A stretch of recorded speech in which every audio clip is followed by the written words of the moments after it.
Hello everyone, क्या हाल चाल है आप सभी के दोस्तों अभी थोड़ी देर पहले ही रेलवे की वेबसाइट पर एक नोटिस आया है, official notice, frequently asked questions CN5 2025 JE को लेके जितने भी डाउट्स हैं इसमें बहुत सारे क्वेश्चंस दिए गए हैं।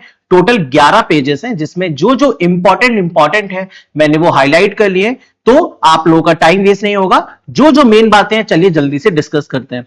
अब देखिए, what is the opening date of application सबको मालूम है, क्लोजिंग डेट सबको मालूम है। What are the dates for modification, 3 दिसंबर से लेके 12 दिसंबर तक डेट्स में आप मॉडिफाई कर सकते हैं अपना जो भी आपने गलती कर दी है। लेकिन क्या चीज मॉडिफाई नहीं होगा, जो आपने जोन चूज किया है वो मॉडिफाई नहीं होगा, जो आपने अकाउंट क्रिएट किया है उसकी डिटेल्स भी मॉडिफाई नहीं होंगी। ठीक है, फिर my final results are expected 30 नवंबर 2025। जो आपका कॉलेज है उसका फाइनल रिजल्ट 30 नवंबर को आने वाला है।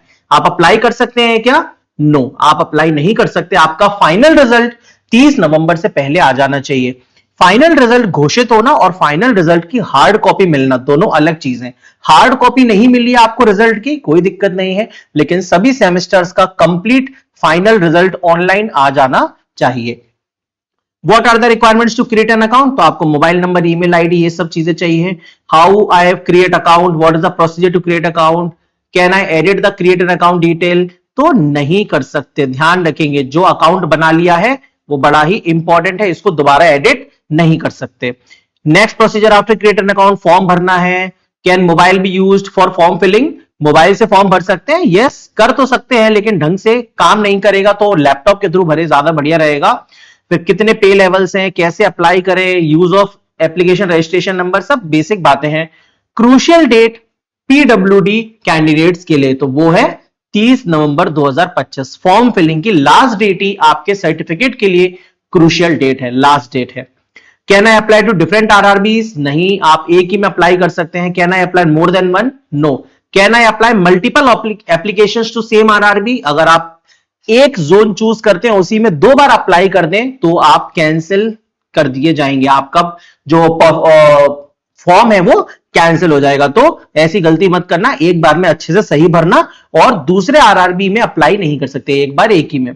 अगर मैंने लेजिक सर्जरी करवाई है क्या मैं अप्लाई कर सकता हूं? तो लिखा है candidates undergone Lasik surgery is eligible for post that require B2 and C2 medical standard. तो देखिए, फिर इसमें बोला है कि आप जो ओरिजिनल नोटिस है उसको रेफर करिए। तो ओरिजिनल नोटिस को हम लोग रेफर कर लेते हैं दोस्तों। देखिए, लेजिक सर्जरी के बारे में क्या बताया गया है, ध्यान से देखिएगा। Candidates who have undergone LASIK surgery और any other surgical procedure to correct refractory are not eligible for A3 medical standard. अगर आपने कभी लेजिक सर्जरी करवाई है तो A3 वाली जो पोस्ट है उनको बिल्कुल भी ऊपर मत भरिएगा, समझ गए ना।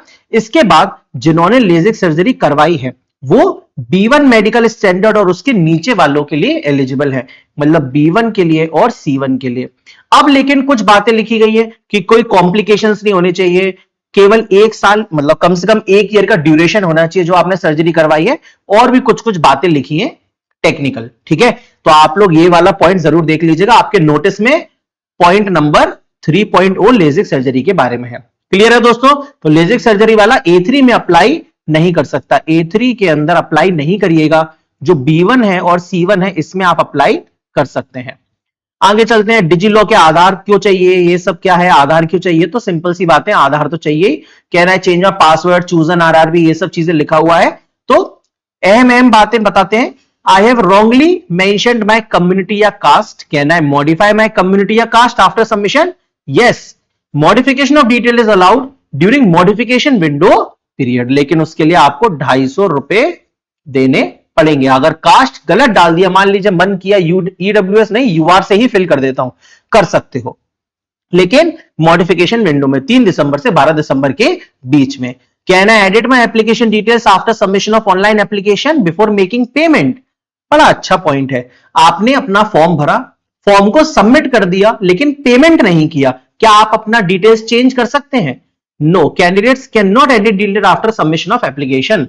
आपको अप्लाई करने से पहले, डिटेल फाइनल सबमिट करने से पहले पूरी चीजें एक बार देख लेनी है। हां सर, चेंज कर सकते हैं, लेकिन मॉडिफिकेशन विंडो में अगर पेमेंट नहीं किया है उसी के बीच में, अगर सबमिट करने से पहले, सबमिट करने के बाद चेंज करना है तो नहीं कर सकते। बड़ा इंपॉर्टेंट पॉइंट है। फ्री ट्रैवल अथॉरिटी के लिए कौन एलिजिबल है? तो एससी और एसटी वाले एलिजिबल हैं। फ्री रेलवे पास मिलेगा। कैसे अवेल करना है उसकी डिटेल यहां पर लिखी हुई है। आप लोग को ये पूरी की पूरी पीडीएफ मेरे Telegram channel @Rishabh Agarwal EE इस पर मिल जाएगी। मैं आपको ये सेंड कर दूंगा अभी वीडियो के बाद, आप लोग देख लीजिएगा, ठीक है। तो टेलीग्राम चैनल के लिंक डिस्क्रिप्शन में भी डलवा दूंगा, कमेंट सेक्शन में पिन करवा दूंगा। How can I receive free travel facility, आराम से देख लीजिएगा। I am unable to upload my caste certificate, तो पीडीएफ का साइज 400 केबी से नीचे होना चाहिए। ईबीसी क्या होता है? इकोनॉमिकली बैकवर्ड क्लास, और एक और नीचे दे रखा है यहाँ पे माइनॉरिटीज। तो बेसिकली माइनॉरिटी जैसे कि Muslim, Christian, Sikh, Buddhist, Jain, Zoroastrian, ये और जो ईबीसी कैटेगरी में आते हैं इनको केवल फी के अंदर बेनिफिट मिलेगा। आप मान लीजिए ईबीसी के थ्रू अप्लाई करते हैं, जैसे बिहार में ईबीसी का निकलता है, तो आपको केवल फीस में रिलैक्सेशन मिलेगा, कोई अलग से रिजर्वेशन नहीं है। रिजर्वेशन किसके लिए है? ओबीसी, ईडब्ल्यूएस, एससी, एसटी और पीडब्ल्यूडी। क्लियर है? चलिए, what are the criteria for availing EWS reservation? तो इसके लिए बड़ा इंपॉर्टेंट है पैरा 8.13। देखो, ईडब्ल्यूएस के बारे में बताया गया है कि मेरे दोस्त ईडब्ल्यूएस अगर आपको अवेल करना है तो आपका जो इनकम एंड एसेट सर्टिफिकेट है, ये देखिए इनकम एंड एसेट सर्टिफिकेट, वो फाइनेंशियल ईयर 2024-25 का होना चाहिए। 5/2025 के जेई वाले फॉर्म के लिए फाइनेंशियल ईयर 2024-25 का इनकम एंड एसेट सर्टिफिकेट चाहिए, वो भी 30 नवंबर 2025 से पहले चाहिए। 1 अप्रैल 2025 के बाद का सर्टिफिकेट हो और 30 नवंबर 2025 से पहले चाहिए, फॉर्म भरने की लास्ट डेट से पहले। ये पूरा हिसाब किताब है फाइनेंशियल ईयर 2024-25 का। क्लियर है? यहां पे लिखा है और बताया है। तो candidates applying against the EWS must possess income and asset certificate on the closing date of submission of application. क्या सर हमें ये डॉक्यूमेंट अपलोड करना होगा? तो बताया है कि नहीं, आपको अपलोड तो नहीं करना है, लेकिन जो उसके सर्टिफिकेट नंबर है, डेट ऑफ इश्यू है, वो सब फॉर्म के दौरान डालना होगा, लेकिन दिखाना पड़ेगा हार्ड कॉपी में डॉक्यूमेंट वेरिफिकेशन के टाइम पे। तो अभी अपलोड करने की जरूरत नहीं है, लेकिन सर्टिफिकेट नंबर वगैरह तो चाहिए फॉर्म भरने के लिए, तो इसीलिए आपको अभी ही चाहिए, 30 नवंबर से पहले 2024-25 के फाइनेंशियल ईयर का चाहिए। समझ गए ना? चलो, ये ईडब्ल्यूएस का हो गया, और आगे चलते हैं। What is the crucial date for reckoning age for CN5? तो भैया जो एज लिमिट है वो 1 जनवरी 2026 को रखा गया है। फिर crucial date for educational qualification, तो क्रूशियल डेट 30 नवंबर 2025 ही है, इससे पहले रिजल्ट आ जाना चाहिए। Crucial date to claim this OBC status, तो वो भी क्या है? Closing date of submission of application, मतलब 30 नवंबर 2025 से पहले आपके सारे सर्टिफिकेट्स आ जाने चाहिए। बड़ा इंपॉर्टेंट क्वेश्चन भैया, अगर मैंने डिग्री करी है, मतलब इंजीनियरिंग में डिग्री करी है, डिप्लोमा नहीं किया, तो क्या मैं जेई पर अप्लाई कर सकता हूं? तो yes, higher qualification are also acceptable in, और ये 3 ईयर डिप्लोमा के इक्विवेलेंट माना जाता है। लेकिन I have completed a 2 year diploma, I am eligible to apply? Am I eligible to apply? No, only a 3 year diploma is respective discipline is accepted.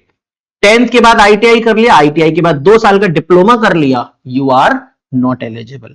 Lateral entry diploma not eligible, समझ गए? लेकिन lateral entry BTech yes eligible. क्यों? क्योंकि आपने diploma किया हुआ है पहले, तो आप उसके बेसिस पे भी भर सकते हैं, या फिर लेटरल एंट्री बीटेक के बेसिस पे भी भर सकते हैं। ठीक है? तो जिनका डिप्लोमा डिग्री दोनों कंप्लीट है वो भी भर लीजिए। सिर्फ अगर डिप्लोमा है तो 3 साल का होना चाहिए। बड़ा ही important question. Who should produce NOC at the time of DV? NOC किसे चाहिए? ऑब्वियसली बात है, जो कैंडिडेट्स स्टेट गवर्नमेंट या सेंट्रल गवर्नमेंट में सर्व कर रहे हैं उनको चाहिए। एक बड़ा अच्छा क्वेश्चन है।